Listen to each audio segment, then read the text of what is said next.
Hello and welcome to my triumphant return from Can Month. Today I'm going to be doing the Women on YouTube tag that was created by the beautiful Brie May, and I was tagged in by the illustrious Sarah Actually Reads and the love of my life, Emma Reads, was kind enough to mention me in hers as well. When and why did you join YouTube, and how would you categorize your content style? I started this channel about 3 or 4 months ago for the validation from strangers and for the sweet YouTube money, because as capitalist liberal ideology dictates, it's impossible to be motivated by anything else. So, hashtag prayers for Marx once again. I had a channel that I irregularly uploaded on throughout high school, and I just didn't want to be making the same stuff, and I wanted a fresh start, and thus Virginia Woolf was born. And I would categorize my content style as books, feminist analysis of those books, queer stuff. What are your dreams and goals for your future as a content creator? Are there any big projects you're working on or want to in the future? Well, my ultimate goal for this channel is internet fame. Just kidding, that would be a nightmare. I mean, we might get a little bit more political because there is a very important election coming up in Canada, October 19th, pretty sure.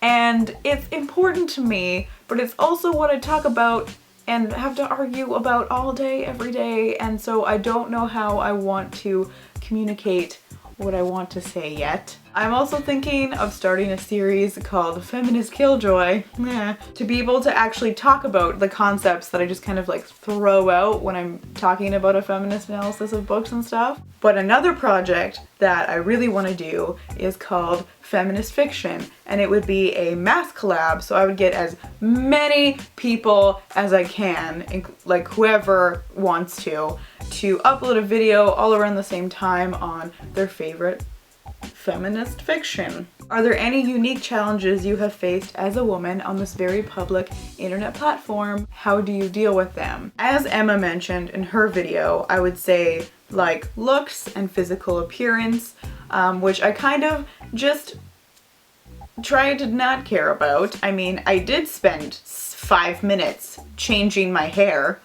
before I started this video because I was like, doesn't look good enough. But I think doing Can Month, that kind of helped me not care so much about it, because when you are uploading a video like 5 or 6 days a week, like I don't do full face makeup 5 or 6 days a week. Like, are you kidding me? So I was just kind of like, just putting it out there, who really cares? But it is really difficult, and it's really hard to not be super critical and deconstruct yourself all the time, because you do end up staring at your face quite a lot. What I think this question is really getting at is like online harassment and like trolls and commenting and that kind of stuff. And because I am a very small channel on BookTube, like it's pretty safe, like feeling like a white guy walking down the street at night. I'm sure that will change, especially if I start doing things like Feminist Killjoy. What I've found that's happened to me is that if I ever make a rigorous feminist critique of something or bring up something that is perhaps contentious, I'll just get like a mass exodus of subscribers. Like when I did my video on Nosferatu by Joe Hill and was like, excuse me sir, it's possible to write horror without relying on promoting women as legitimate objects of sexual violence all the time. Maybe like try harder. So many subscribers gone. And then when I did my video on colonialism, so many subscribers gone. So I was just like, bye. I did get one comment though on my Not That Kind of Girl video, and it was this guy who commented, it was like Virginia Woolf ? More like Virginia, comma, woof, period.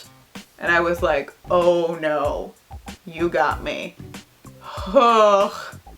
And so I was like, whatever, and just left it. But then I was like, wait, and I went and looked at his profile, neo-Nazi white supremacist. So just deleted that real quick. Which of your videos has given you the greatest sense of satisfaction? Coming out video, that was a thing. Very happy with how that turned out. However, the one that actually, like, I immediately think of is my Dracula video.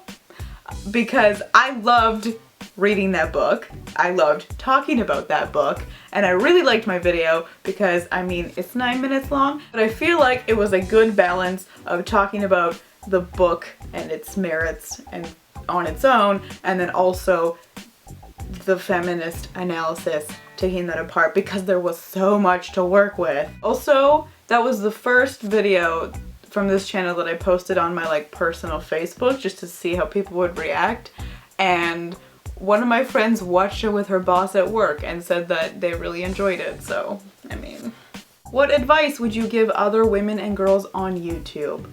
So I'm gonna go full Peggy Carter on you and say know your value, which is a really difficult thing to actually achieve oftentimes. And I know, just like a white girl sitting here being like, know how important you are, right? Because you have been made to feel less than in an intersection of ways. And I, as a white person who is overrepresented in every media form and is set as the standard in what is trying to be achieved, and thus giving me a sense of worth and value in terms of what I have to say in the world, I still questioned, like, who is gonna want to listen to what I have to say? Like, who cares? On what authority do I have to say the things that I want to say? For me to get over that, not only did I just like reaffirm myself as a valuable person because I'm an extraordinarily confident individual, but also just recognizing that the value in me doing this YouTube channel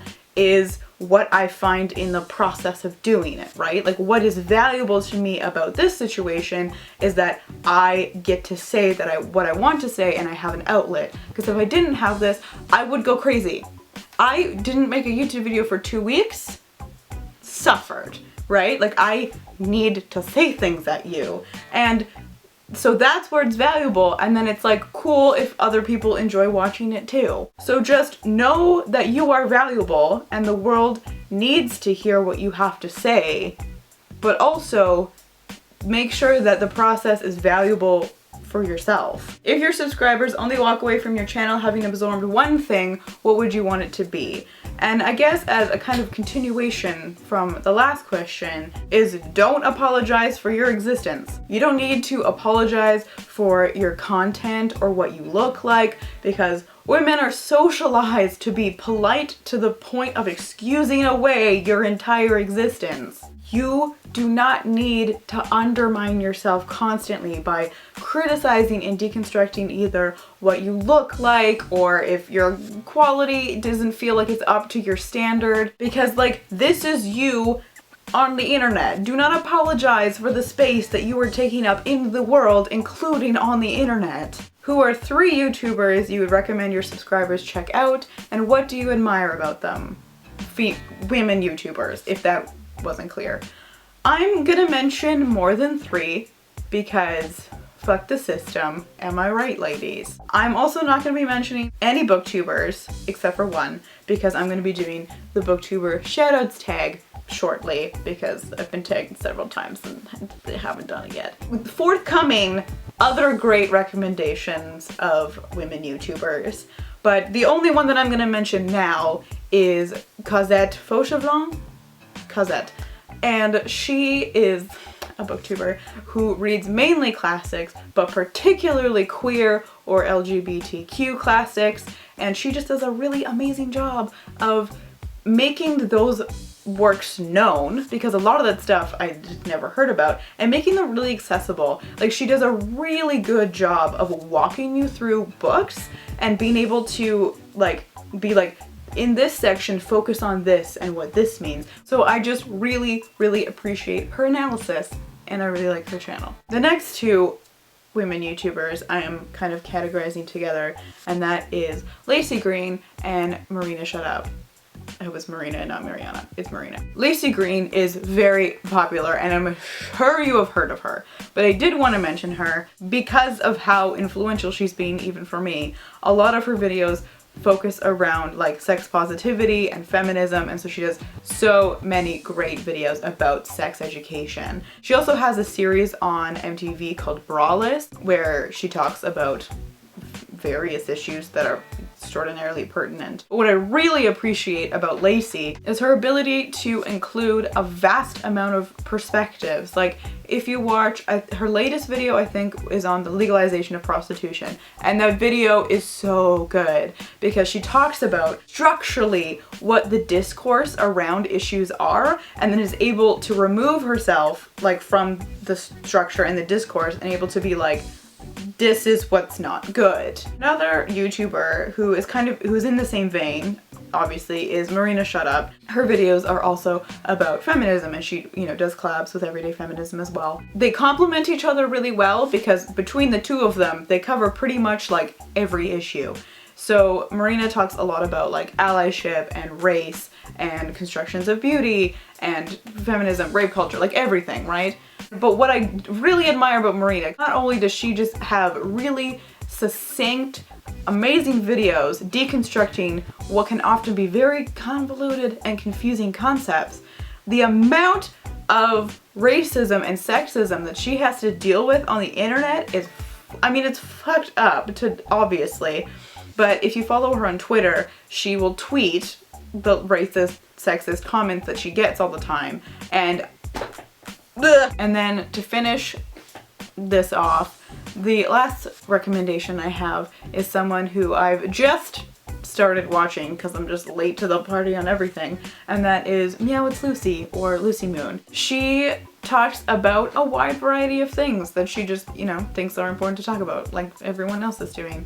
She's very political, feminist. She'll talk about, you know, issues like birth control, mental illness and mental health, all that kind of stuff. And her videos are just really like aesthetically pleasing. Like, I really love her videos and her creativity. And I also really love, because I was going through a bit of a crisis because I wasn't making videos and I was like, so I was thinking about what I wanted to make, and I realized that a lot of the stuff that I want to talk about isn't necessarily linked to books directly, but it's just like things that I've been thinking about that I'd like to involve in a discursive online format. And she kind of demonstrated to me that it's possible to do that in a way that's very genuine and doesn't seem super pretentious and weird. So 10 out of 10, appreciate all those individuals.